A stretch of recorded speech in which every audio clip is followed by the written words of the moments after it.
I've been a part of some very large-scale bushfires back in 1994, 2001. It's not like a physical illness where you can see a scar, but the signs and symptoms are there. But if they are open and people have an understanding of where they're at, it just can make their whole life a whole lot easier. G'day, and welcome to Wellbeing. I'm Jack Hodgins. Today we speak with another first responder about PTSD.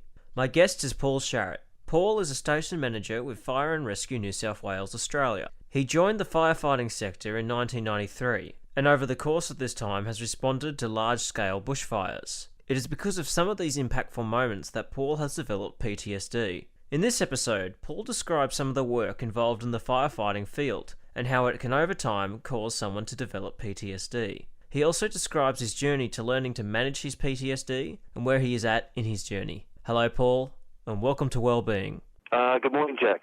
Before we begin, would you mind telling us a little bit about yourself, Paul?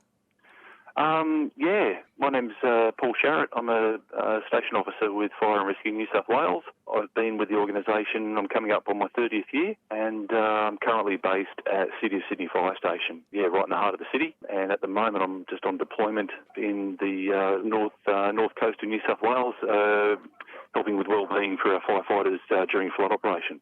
How did you come to be involved with firefighting? Growing up, it was like a lot of young kids. I wanted to be a police officer or a firefighter, and I just never really grew out of it. So, I was lucky enough to get in at a fairly young age. I got in at the age of 21, and I'm 50 now, so I've sort of grown up in the job very much so. What areas of firefighting have you mainly focused on in your career? I started at Marrickville Fire Station, which is a fire station that caters to all sorts of incidents, but doesn't have any specialty appliances there. And then after a little while, I moved into the area of rescue, so dealing with road accident rescues, industrial domestic rescues, road rescues, that sort of thing. Later on, I specialised in urban search and rescue, which is building collapse and technical search, that sort of gear. And later on I've moved into the area of volunteering in the area of mental health. In your career, have you seen some confronting experiences? Well and truly. I think as I've got older, I've realised that what we term a critical incident, it doesn't always have to be too gory. It doesn't always have to be one person's idea of what a critical incident is completely different to another. So jobs that I've been to that have affected me more than I thought they might have been didn't appear to be that stressful a job, but depending on the life stage I was at, whether I had kids at the time or whether I was married or divorced or whatever, that had an impact on how I perceived those jobs or how I reacted to them. So, so I think if you're just looking from the outside, some of the things I've seen have been quite confronting, but I've been able to deal with them quite well. And other jobs that may not have seemed that stressful or that sort of impactful have had more of an impact just because of where I was at in my life at the time. If you're comfortable with sharing with us, Paul, are there any stories that you'd like to share? Yeah, I suppose I can talk broadly about my experience, but I'm sort of conscious of going into too much detail because I think vicarious trauma is such a thing. When people people want to hear what's the goriest thing you've seen or what's the worst thing you've seen, I think it can tend to have a negative impact on people. So, I guess more broadly speaking, I've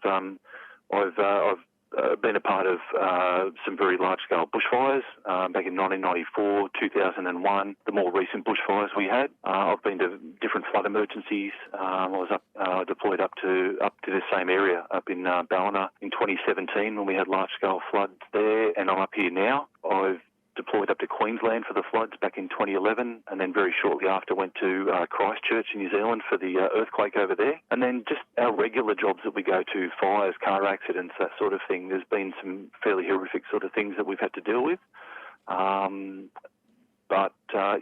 a lot of those have sort of have less scars, and I've had trouble dealing with, but I've sort of come out the other side of those. How common would you say is PTSD in those that are in firefighting? It's always been there, and it will always be there just because of the nature of the job.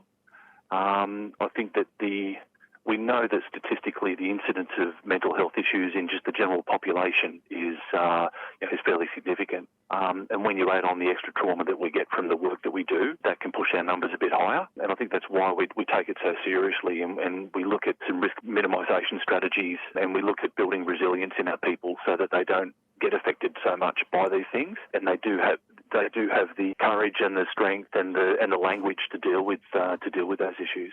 Is there a lot of support available for those firefighters affected by PTSD? Yeah, there is.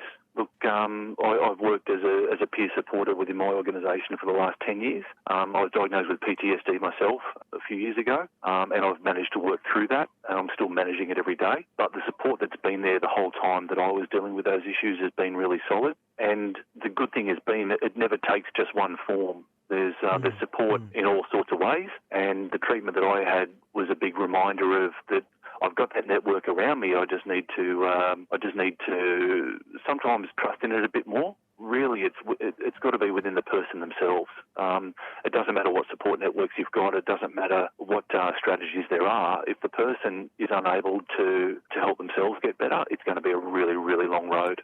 What would you say is the culture towards PTSD in those that are firefighters? I think it's getting better. It's one of those things that's been talked about for a long time. Mental health issues are something that everyone's surrounded by, and I think it's taken people that have dealt with it to have the courage to talk about it and be open about it, that it's something that we're not ashamed of anymore. That if people are affected by it, I think people are a lot more accepting than they were previously. I think within emergency services, trust is a big thing within the teams themselves. And as long as the workers know that they can trust their workmate, they can assist them through these things. And because we've got so many shared experiences, quite often, we reach within our own network of workmates and colleagues to decompress and to deal with these incidents before it reaches the point of PTSD. But we also look after each other. We keep an eye out for each other, and big part of my work as a peer supporter is to get the information out there that there is help there, and to help each other, that it's not just, it doesn't rely on just the person themselves. Their workmates have got a part to play in looking out for each other as well. Would you say that culture towards mental health and PTSD has improved since you first joined? Oh, definitely. We had a peer support program when I first started. The number of people in that program has increased in size, and our training's improved. And just the literacy and the understanding around those mental health issues within our population, within our crews, has increased greatly, and our demographics changed a lot. We went from a very male-dominated workforce, and our demographics have definitely changed. We're a lot more evenly split amongst genders and lifestyles, and that's opened up those conversations as well. So the macho bravado side of things, I wouldn't say it's necessarily decreased, but it's been assisted by having a more diverse workforce. At the time when you did have the confronting experiences, how did you mentally deal with them?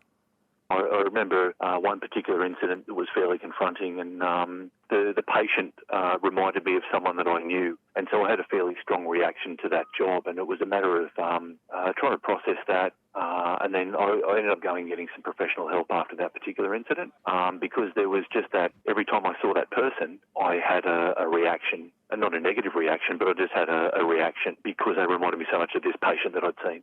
So so just being able to process that and getting some professional help. Other incidents where I've dealt with, it's just been a matter of talking to someone within my crew, or just talking to a friend from the job who's had similar experiences, and being able to decompress that way. Would you say that the PTSD happened gradually over time, or did it just kind of appear?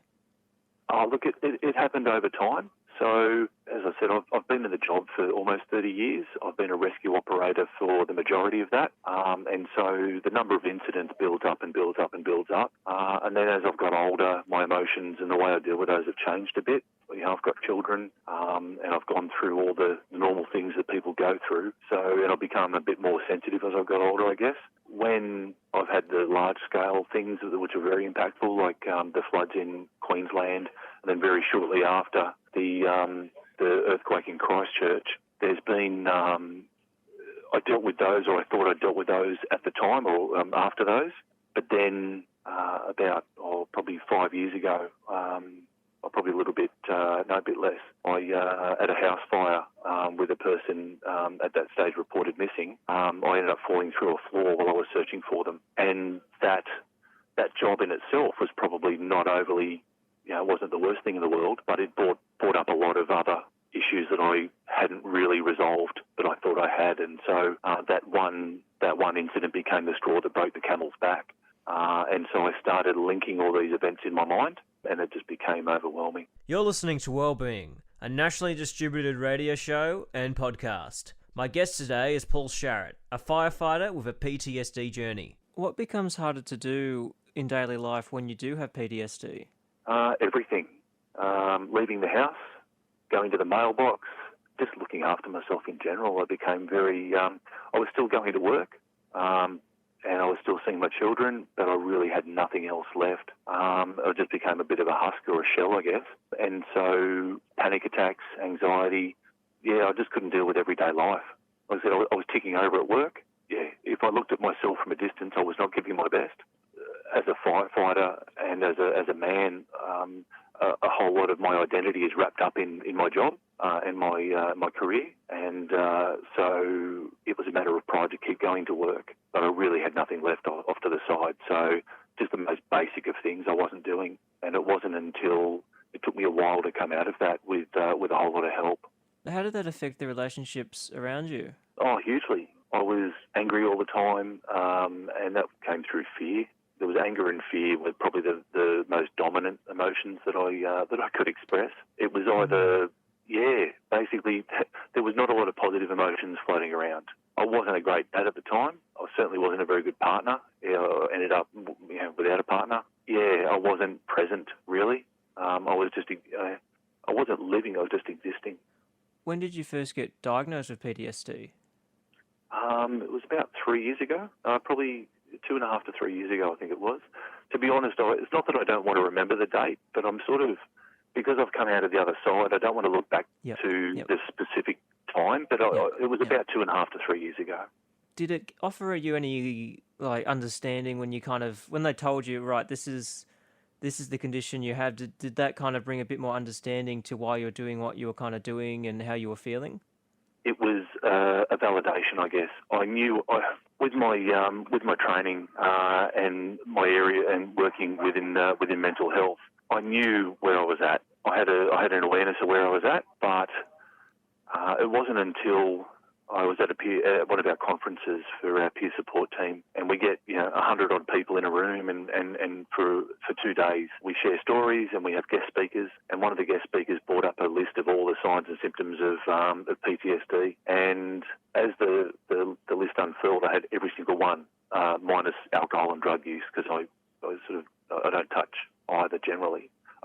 Never touched drugs, and I very rarely had a drink. And that crystallised where I was at. I'd already reached out for some help privately. I was paying a psychologist and had treatment, and I thought that had worked.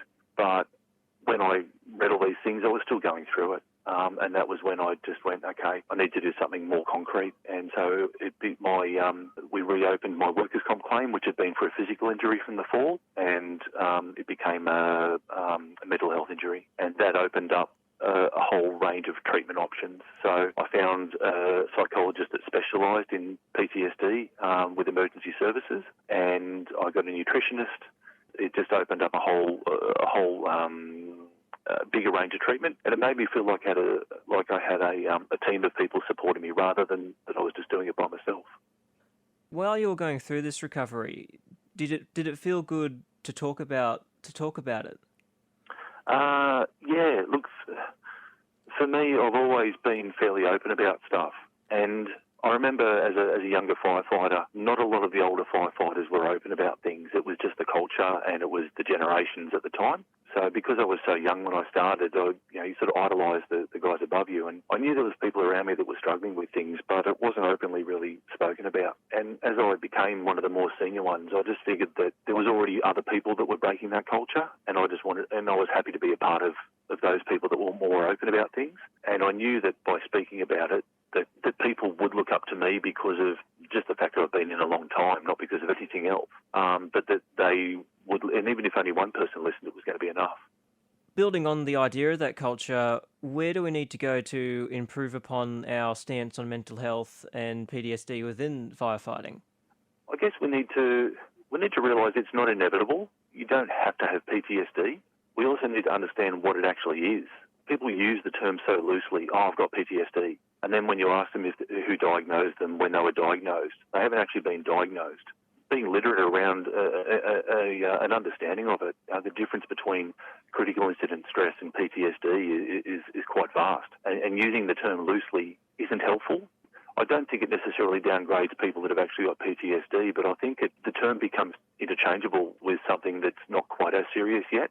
Yeah, and just an understanding of that. Yeah, mainly that it's not inevitable. We talk about, when you get this, or you may get this. If we work on having people talk things out first and recognising the signs and symptoms of critical incident stress and finding out what's normal for them and letting them have a better emotional understanding of themselves or self-awareness, then a lot of people won't get to the stage where they're not functioning and sitting at home and can't leave the house, or drinking themselves to oblivion, or all those different things that people with the condition or in that situation can do. You can live with it, you can deal with it, and you can manage it. It's not you need to go and lay in a room sucking your thumb for the rest of your life.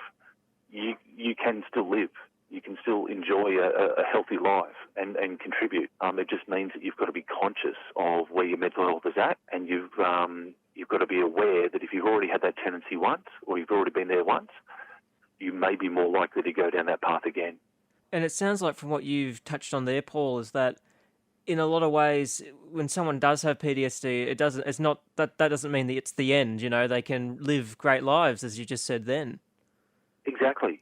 And I think if we understand that mental illness is just an illness, it's not like a physical illness where you can see a scar, but the signs and symptoms are there, and it's up to I guess if the person's got it, they can be as open or as closed as they want with their friends and family around them. But if they are open and people have an understanding of where they're at, it just can make their whole life a whole lot easier. You're not doing it by yourself then. Those people will rally around you. I had cancer quite a while ago, and the reaction to that and the mental illness was fairly similar in that when people found out that I had cancer, and it wasn't one of the more serious types, I had testicular cancer, which is unfortunately fairly common in firefighters, with 3 times more likely than the general population to get it because of the nature of our work.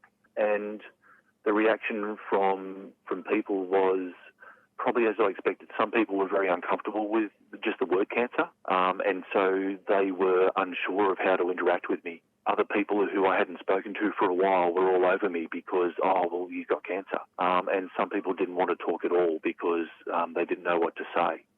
I guess the way that I sort of got that across to people was, to the people that were all over me, we normally don't talk. Why are we talking now? Because you got cancer. Yeah, but that doesn't mean that I'm going to die from it, and it doesn't mean you've got to cram a whole lot of friendship into a short period of time. And for the people that couldn't speak to me or couldn't interact with me, the word cancer just conjures up a whole lot of things for people. People are affected by it so much. Everyone knows someone or has a friend or a family member who has been affected by it. And so, as soon as we use that word, it strikes fear into people. So I think PTSD can be the same way. And I'm not trying to say that they're the same. I'm just trying to liken my experiences with those two different things. There was a lot of commonality there. Yeah, so once I became open about my mental illness and people realised that I was still the same person, I was just going through something, then it was okay. There was days that weren't okay, but those ones outnumber the ones that weren't. Would you say that there's still a lot of stigma in wider society towards mental health? Yeah, I think there is, and I suppose because mental health covers so many different things. It's mental health is the person who can't get out of bed in the morning that you don't see to the person ranting in the street. It's and there's such a range. So a lot of people's experience with mental health would be that person ranting in the street. They don't see that the person is suffering from depression or low self-esteem or whatever it is that they've got going on, or crippling anxiety. They don't necessarily see that. A lot of people are very good at masking it, and they manage it, but not everyone has experience with mental health. And most people have a really great capacity for empathy if they understand something. So, and that's empathy can only be when you understand something. So it's if they don't have that understanding, it's an educational issue. It's ignorance, but not in a negative way.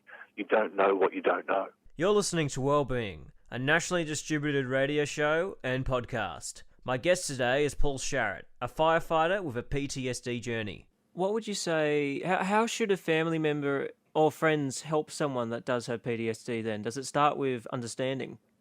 It starts with understanding. The family is such a big part of that person living with it. If they understand what PTSD is, and it goes back to what we spoke about earlier, defining it, knowing what it actually is. It's critical incident stress that's unresolved and has been medically diagnosed as the condition of PTSD, and you've got to meet certain signs and symptoms and criteria, and it's not, you don't just say, I have it. And so that's not to downgrade what people are going through, but it's about getting the appropriate help and then getting support for that help. So, and patience and understanding. We say we love someone, and that comes with, the good and the bad. Being patient, and one of the big things I had was that low self-esteem and low self-worth. And it's not about falsely boosting someone up, but it's just understanding that those people, while they're going through that recovery process and managing things, they are a bit fragile. And, some patience and understanding goes a really long way. What would be the take-home from this interview you'd want people to remember the most? When you say you care about someone, that incorporates everything. So if you really care about someone and love someone and are supporting someone, that's what, having an understanding of what they're going through will allow you to support them a whole lot better. And for the people that are going through it themselves, there is help out there, but you're the one who drives that. So you're the one who has to make the conscious decision to accept the help. The help's not going to get rammed down your throat, and because you're not going to take it. And you need to keep going and looking at the different options until you find the one that resonates with you. The treatment that I had with one psychologist was completely different to the style of treatment that I had with another psychologist. And the one that I eventually dealt with and who assisted me the greatest had a very different approach. So just because you see a psychologist doesn't mean that they're the psychologist for you. You've got to find the right one. It's like friends. You've got really good friends and you've got acquaintances. So you need to find that really good, the equivalent of that really good friend. And patience. It doesn't. My recovery, I guess, didn't happen overnight, and it wasn't like a big aha moment. It was just 1,000 little things, and just waking up one morning and going, oh, I didn't have a nightmare last night, or wow, I didn't have that reaction to that thing that would normally cause me to have a really strong reaction.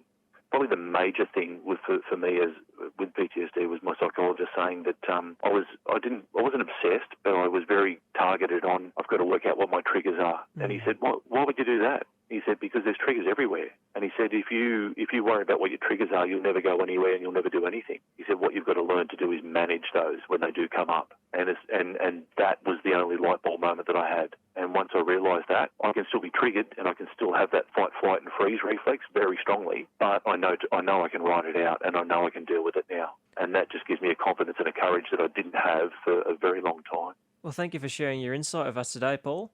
No worries at all, Jack. I hope it's helped someone. My guest today was Paul Sharratt, a station manager with Fire Resue New South Wales, Australia. Tune into our next episode when we speak with a daughter of a World War II veteran about her father's PTSD. And if you like this content, check out the rest of our series on PTSD. Thank you for listening. I'm Jack Hodgins, and all of us at Wellbeing wish you well.